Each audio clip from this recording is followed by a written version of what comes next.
আওয়ামী লীগকে বাদ দিয়ে বাংলাদেশে কোনো বিশ্বাসযোগ্য, গ্রহণযোগ্য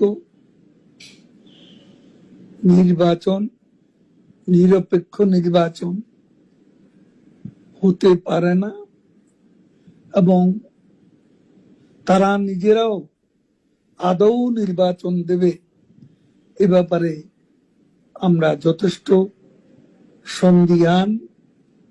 নির্বাচনের নামে আজকে তাদের যে অশুভ অ্যালায়েন্স, এই অ্যালায়েন্সকে নিয়ে তারা আজ সংস্কারের নামে গোটা জাতিকে বিভ্রান্ত করছে।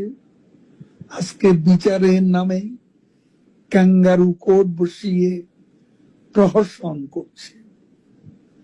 এই ধারা আমরা গুড়িয়ে দেব এবং এর বিরুদ্ধে আমাদের প্রতিরোধ চলবে। বাংলাদেশের আজ 50%-এরও বেশি ভোটার যে দলের সমর্থক এবং দিনে দিনে